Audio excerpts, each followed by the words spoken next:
क्यों समुद्री कछुओं में मादाओं की संख्या तेजी से बढ़ रही है? क्यों आजकल कछुओं के बच्चे ज्यादातर मादा ही पैदा हो रहे हैं? जब कोई मादा कछुआ 100 अंडे देती है तो उनमें से 99 अंडों में से मादा और सिर्फ एक अंडे में से ही नर कछुआ क्यों जन्म लेता है? क्या इसमें इंसानों का कोई हाथ है? इतनी सारी मादाओं के जन्म लेने से क्या होगा? चलिए जानते हैं कछुओं की यह हालत कैसे हुई और कौन इसका जिम्मेदार है। दरअसल ग्रीन सी टर्टल ऐसा समुद्री कछुआ है जिसमें कई सारे रहस्य छिपे हुए हैं। कई बार आपने देखा होगा कि यह कछुआ रो रहा है, लेकिन यह कछुए असल में रोते नहीं, बल्कि अपनी आंखों से आंसुओं के जरिए नमक निकालते हैं।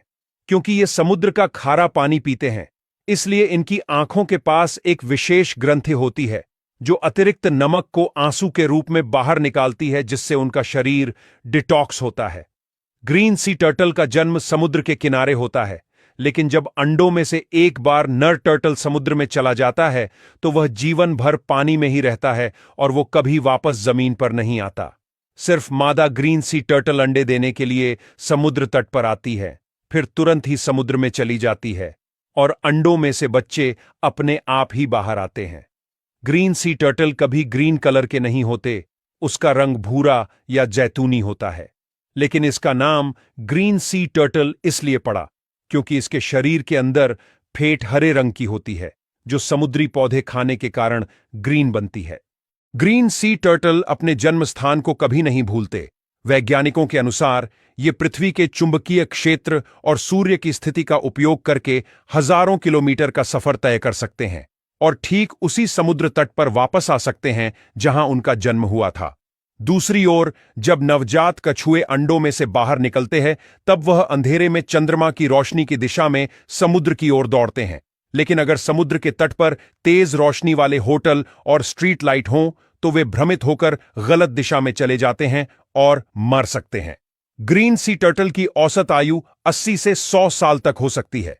इतनी लंबी उम्र के बावजूद मैच्योरिटी तक पहुंचने में 30 से 50 साल लग सकते हैं। अब जानते हैं कि कछुए के अंडों से सिर्फ मादा ही क्यों पैदा हो रही है। दरअसल जब मादा टर्टल रात में समुद्र के किनारे रेत में अंडे देने के लिए आती है, तब वह रेत में थोड़ा गहरा गड्ढा खोदकर उसमें एक साथ 100 से 200 अंडे देती है। फिर यह अंडे को रेत से ढक देती है और समुद्र में चली जाती है। अंडों से बच्चे आने में लगभग 50 से 60 दिन लगते हैं। अब बच्चे मादा होंगे या नर होंगे, वह पूरी तरह से रेत के तापमान पर निर्भर करता है। इसे तापमान आधारित लिंग निर्धारण कहते हैं। अगर अंडे 23 से 27 डिग्री के बीच के तापमान में ऊष्मायन होते हैं तो अधिकतर नर कछुए जन्म लेते हैं। दूसरी ओर अगर अंडों का तापमान 29 सेल्सियस से ऊपर चला जाए तो अधिकतर मादा कछुए जन्म लेते हैं।